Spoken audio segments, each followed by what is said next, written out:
habeen wanaagsan daawadayaal halkani waa warsanqaad media fadlan hanaga baqaylin ina follow page ka noo dhahdo sina faafiso muuqaalka mahadsanid. waxaa mar kale magaalada Dhuusamareeb isku arkay mucaaradka koonfur galbeed iyo madaxweynaha Soomaaliya Xasan Sheekh Maxamuud. xubnaha Dhuusamareeb tagay waxaa ugu tun weynaa hogaamiyihii hore ee maamulka koonfur galbeed Shariif Xasan Sheekh Aadan iyo gudoomiyashii hore ee golaha shacabka ee baarlamaanka Soomaaliya Maxamed Mursan Sheekh Cabdiraxmaan iyo Maxamed Sheekh Ismaan Jawaari. kulankan wuxuu ahaa midkii labaad ee isku arkaan madaxweyne Xasan Sheekh iyo xubnaha isbuuc gudihiis. labada kulan waxaa u dhaxeeyay kulan dhaxmaray madaxweyne Xasan Sheekh iyo Cabdicasiis Xasan Laftagareen. xubnaha mucaaradka ee kasoo jeeda koonfur galbeed waxay ku dhagnaayeen in la fuliyo heshiiskii Beedhabo lagu gaaray horaantii bishii Febraayo ee sanadkan.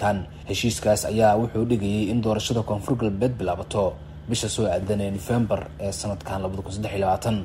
laakiin shalay waxay la soo noqdeen go'aan aysan ka filayn madaxweyne Xasan Sheekh sida laga soo xiganayo mid kamid ah xubnaha mucaaradka ah ee koonfur galbeed ee jimcihii la kulmay madaxweyne Xasan Sheekh. wuxuu madaxweynuhu u sheegay mucaaradka in wax doorasho ah aysan ka dhicin koonfur galbeed ilaa laga gaaro bisha November 2024, taas oo ka dhigan in Xasan Sheekh uu ku dhagan yahay heshiiskii golaha wadatashiga qaran ee 27 May. dalku dagaal ayuu ku jiraa, haddana uma soo jeedo doorasho ee aan dagaalka ka wada shaqeyno ayuu nagu yiri madaxweynuhu ayaa laga soo xiganayaa mid kamid ah xubnihii madaxweyne Xasan Sheekh kula kulmay magaalada Dhuusamareeb. xubnaha mucaaradka ee koonfur galbeed markay arkeen mowqifka madaxweynaha waxay iyaguna u sheegeen in mowqifkoodii hore ay sii wadayaan oo ay u socdaan magaalada Beedhabo maadaama ay tahay magaaladoodii. laakiin wuxuu Xasan Sheekh ka dalbaday in marka hore saxaafadda la hadlaan oo ay sheegaan inay aqbaleen in la sugo doorashada koonfur galbeed ilaa November 2024 kadibna ay aadaan Beedhabo.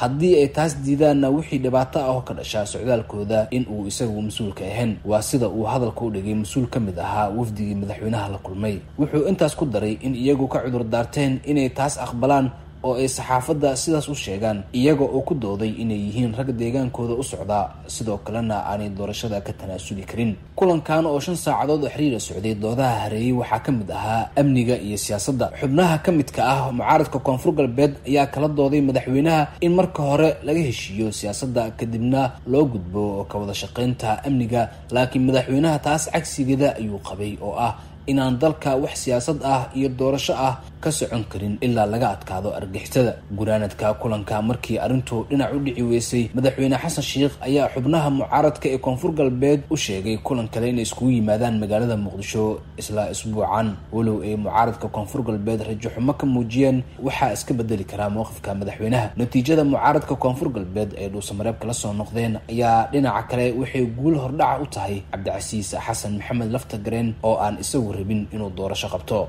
dhinaca kale faahfaahino dheeraad ah ayaa waxaa laga helayaa hoobiye saake aroortii hore ku dhacay guriga xildhibaan Maxamed Keerow Maxamed oo ka tirsan golaha shacabka Soomaaliya oo ku yaala degmada Dharkiinley ee gobolka Banaadir.